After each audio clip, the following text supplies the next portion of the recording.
February 10th, Daily Devotional from the Heart by Ellen G. White.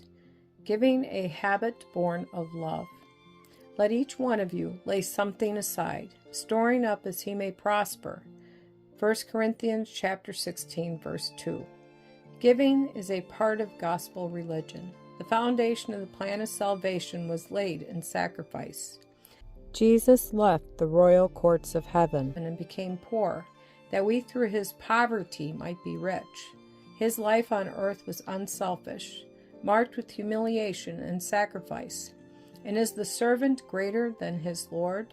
Shall we, partakers of the great salvation which he wrought out for us, refuse to follow our Lord and to share in his self-denial?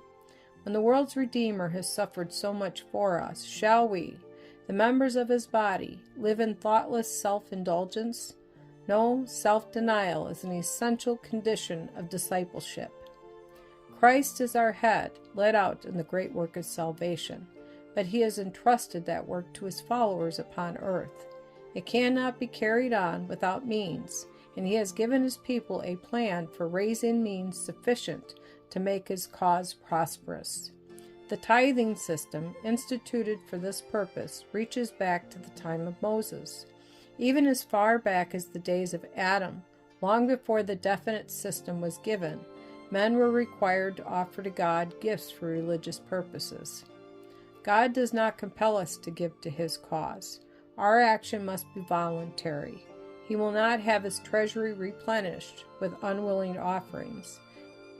His design and the plan of systematic giving was to bring us into close relationship with our Creator and in sympathy and love with our fellow human beings, thus placing upon us responsibilities that would counteract selfishness and strengthen disinterested, generous impulses.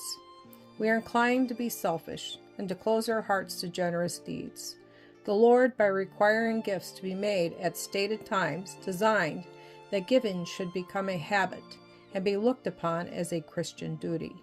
The heart opened by one gift was not to have time to close and become selfishly cold before another offering was bestowed. Every man, woman, and child may become a treasurer for the Lord.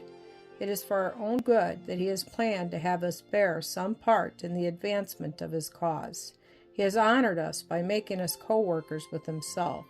He has ordained that there should be a necessity for the cooperation of his people, that they may cultivate and keep in exercise their benevolent affections.